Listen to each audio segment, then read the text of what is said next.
मिथुन राशि। देवगुरु बृहस्पति मार्गी होने जा रहे हैं। देवगुरु बृहस्पति 4 फरवरी को मार्गी होंगे, यानी पुनः वो सीधी चाल चलना शुरू करेंगे। अक्टूबर 2024 में वो वक्री हो गए थे, यानी उनकी चाल टेढ़ी हो गई थी।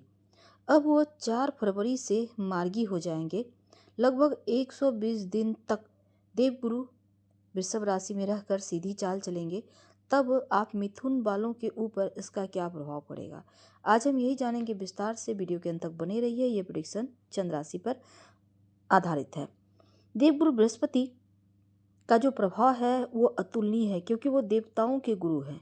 कई चीज़ों के कारक भी हैं जो अपने पास रखते हैं। भाग्य, धन, बचत, संतान, जीवन, ये सभी देवगुरु ही देते हैं, यानी उनको सिर्फ देना ही आता है। जीव के कारक भी देवगुरु हैं।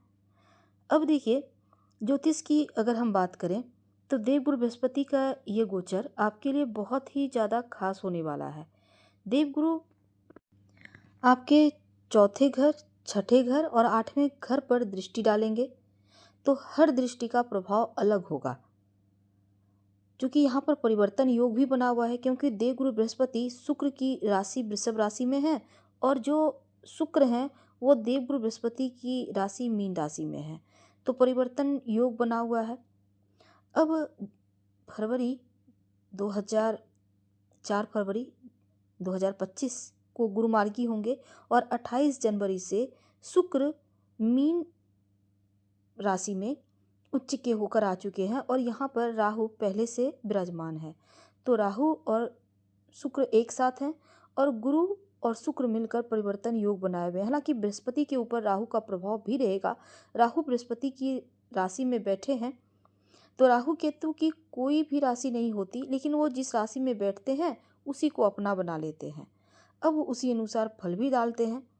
अब देखिए, इन सारी चीज़ों पर अगर हम विस्तार से बात करें तो ये प्रेडिक्शन चूंकि चंद्र राशि पर है, और अभी तक जो देवगुरु वक्री अवस्था में थे तब कहीं ना कहीं स्वास्थ्य की परेशानी थी, आपकी फैमिली लाइफ में प्रॉब्लम थी, घर में लड़ाई झगड़े थे, कार्य क्षेत्र में आपकी चल रही थी बहुत सारी मुश्किलें, जॉब के मामलों में बहुत तनाव था, बिजनेस में बहुत सारे पैसे आपके ब्लॉक हो गए थे, खर्चे बढ़े हुए थे, आपको नई चीज़ें नहीं प्राप्त हो रही थी, नई रास्ते नहीं मिल पा रहे थे।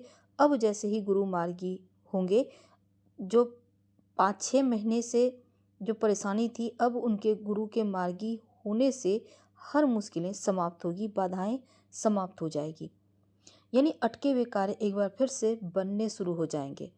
अब स्वास्थ्य के मामलों में जो नकारात्मक प्रभाव था उसमें सुधार होगा, दवाइयाँ सूट करने लगेगी। धार्मिक स्थान पर आप जाना चाहते थे लंबे समय से, अब जाएंगे। गुरु मार्गी हुए हैं, उनकी स्पीड भी बढ़ेगी। धार्मिक स्थान पर आप तो जाएंगे, साथ ही 14 मई तक देवगुरु यहीं पे रहेंगे, लगभग 120 दिन। तो इस समय आपको कुछ नया अनुभव मिलेगा। तो गुरु इस समय धर्म में वृद्धि भी करेंगे। बृहस्पति आपके 12वें घर में, और यहाँ पर बहुत सारे चीज़ें बदलती दिखेगी। आसपास का जो रहने का, लोगों का रहने का तरीका है, वो आपको बहुत ज़्यादा अच्छा फील कराएगा। लाइफ स्टाइल आपका खुद बदलेगा। बृहस्पति अ, बहुत बड़ा बदलाव लेकर आ रहे हैं। अब यहाँ पर एक और चीज़ है, 12वें घर में है तो बदलाव का है, मोक्ष का है, विदेश का है। तो किसी चीज़ से निकल कर एक नई व्यवस्था या मोक्ष की तरफ ले जाना या बहुत मुश्किल होता है यहाँ पर।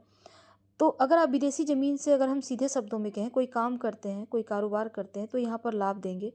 और अगर आपने, एक चीज़ है कि ये मोक्ष का कर्म का भाव है, तो अगर बुरा किया है तो उसको भी देवगुरु आपको सूद समेत देंगे, और अच्छा किया है तो उसको भी सूद समेत देंगे। इसलिए भुगतने के लिए तैयार रहें, क्योंकि 12वें घर में बैठकर देवगुरु हर कर्म का लेखा जोखा रख कर देते हैं। तो इसलिए ये चीज़ें तो सही है। अब जीवन की परिस्थितियों को बदलने से, परिस्थितियों से बाहर निकलना का एक अच्छा अवसर भी आपको दे रहे हैं, तो इससे आपको बाहर निकलना ही बेहतर होगा। अब सप्तमेश है, तो वैवाहिक जीवन में जो दिक्कत आ रही थी, जो प्रॉब्लम थी, वो समाप्त होगी। अगर विवाह की बातचीत अटकी हुई थी, अब विवाह तय होगा, सॉल्व करने का अवसर मिलेगा। और आप अभी सप्तम भाव को देख रहे हैं, तो पार्टनरशिप के भाव भी है, इसलिए पार्टनरशिप में कोई काम कर रहे हैं, वहाँ पर कोई मुश्किल थी, अब बिजनेस में आप नया इन्वेस्टमेंट करना चाह रहे थे, ये मौका देंगे, यानी कि वृद्धि करवाएंगे। आपके दसम घर के स्वामी हैं, 12वें घर में बैठे हैं। कुछ लोगों की जॉब के मामलों में, अगर जॉब चली गई थी एक बार फिर से दूसरी जॉब आपको देंगे। जॉब चेंज करना चाह रहे थे, देवगुरु की दृष्टि कृपा से वो भी होगा, यानी यहाँ पर शुभ रिजल्ट भी देंगे। अब बृहस्पति जो है संतान के कारक है, अब छठे घर को देख रहे हैं, तो छठा घर होता है चोट चपेट ऋण कर्जे शत्रु का। अगर आप संतान प्राप्ति के लिए प्रयास कर रहे थे, ये वक्त बढ़िया है। और बृहस्पति धन के कारक हैं, 12वें घर में बैठकर विदेश से धन प्राप्ति के योग बनाएंगे। धन तेजी से आएगा। धार्मिक कार्य में, दान पुण्य में आपका समय जाएगा। फरवरी, मार्च, अप्रैल, मई कहीं ना कहीं से आपको धन आता रहेगा या धार्मिक कार्यक्रम में सम्मिलित होने का मौका भी मिलेगा। तो इस समय आप एक और चीज़ है कि संतान के ऊपर थोड़ा ध्यान बनाए रखें और संतान के साथ तालमेल भी बनाए रखें। धार्मिक स्थान पर चूंकि जाने का आपको मौका दे रहे हैं देवगुरु, 12वां भाव जो है एक प्रकार से तीर्थ स्थल का भी है, ज्ञान प्राप्ति का है। जीवन में नया रूप देना चाहते हैं तो अच्छा है। तीर्थ स्थान पर जाना चाहते हैं तो ऊर्जा लेवल चेंज होगी, जरूर जाइए, क्योंकि ये वक्त ही कुछ ऐसा है। अब बृहस्पति का शुक्र के साथ परिवर्तन योग बन रहा है, 12वें और दसम भाव में परिवर्तन योग बन रहा है, तो कुछ अच्छे कुछ बुरे परिणाम आपको मिलेंगे। अच्छा ये होगा कि आप जॉब चेंज करना चाह रहे थे तो बढ़िया योग बने हुए हैं, तो आपको जॉब, अच्छी जॉब मिलेगी। अब राहु का प्रभाव भी है, तो राहु थोड़ा भ्रम भी देगा, डिस्टर्ब करेगा, हाना की स्थिति देगा शुक्र के साथ और बृहस्पति के ऊपर भी यहाँ पर। तो ऐसे में विदेश में जॉब ढूंढ रहे हैं, नहीं मिल रही थी, तो अब विदेशी ज़मीन से लाभ करवाएगा। और साथ ही अगर आप अपनी कंपनी चलाते हैं तो तेज़ रफ्तार से आपकी कंपनी चलेगी, करियर में आगे बढ़ेंगे।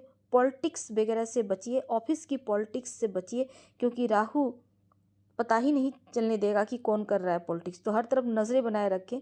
10वें 12वें घर में, 12वां घर अंत दिखाता है। अगर दशा अंतरदशा बहुत ख़राब चल रही है तब जॉब जा सकती है, इसलिए यहाँ पर थोड़ा सा आपको संभल के भी रहना है। अगर कुंडली में स्थिति खराब है तब थोड़ा तनाव हो सकता है, क्योंकि राहु का भी यहाँ पर एक्टिव हो चुका है।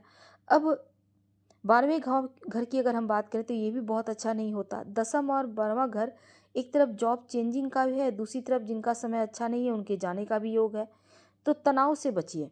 राहु भ्रम देगा, भ्रम से बचिए। बृहस्पति पर यानी कि विदेश में जॉब प्राप्ति के योग बनेंगे बृहस्पति के नज़र में, यानी कि बृहस्पति का थोड़ा भी आपको अगर यहाँ पर लाभ मिलता है तो विदेशी ज़मीन से लाभ जरूर करवाएंगे। बृहस्पति की दृष्टि का प्रभाव चौथे घर पे है, तो यहाँ पर केतु है। अब बृहस्पति का प्रभाव अष्टम पर भी रहेगा। अब यहाँ पर प्रॉपर्टी का भाव है, चौथा भाव माता का भाव है, तो ऐसे में मंगल भी यहाँ पर, तो ऐसे में क्या होगा ना, अष्टम भाव को और चौथे भाव को देखेंगे। मंगल प्रॉपर्टी को सॉल्व करते भी दिख रहा है, यहाँ पर बढ़िया योग है, क्योंकि बृहस्पति अब मार्गी होकर गति देंगे, प्रॉपर्टी बना पाएंगे। प्रॉपर्टी को लेकर कोई प्रॉब्लम थी, कलह क्लेश थी, वो सॉल्व हो जाएगा। माँ के स्वास्थ्य में परेशानी थी, अब माँ का स्वास्थ्य बढ़िया रहेगा। अगर आपके घर में कोई प्रॉब्लम थी वो समाप्त होगा। और अच्छा वक्त है, बृहस्पति छठे भाव को देखेंगे। अब राहु का प्रभाव भी होगा। जो विद्यार्थी हैं कंपटीशन के लिए बहुत अच्छा है, दुश्मनों को काबू में रखने के लिए अच्छा है। प्रॉब्लम का सॉल्यूशन मिलने के साथ कार्य क्षेत्र में प्रतिद्वंदियों पर दबदबा आपका कायम रहेगा, लेकिन अपने आप पर भरोसा बनाए रखना होगा। दिन की शुरुआत योगा एक्सरसाइज से कीजिए, कोई धोखा दे सकता है, सतर्क रहिए। फिलहाल आपसे विदा लेते हैं, धन्यवाद।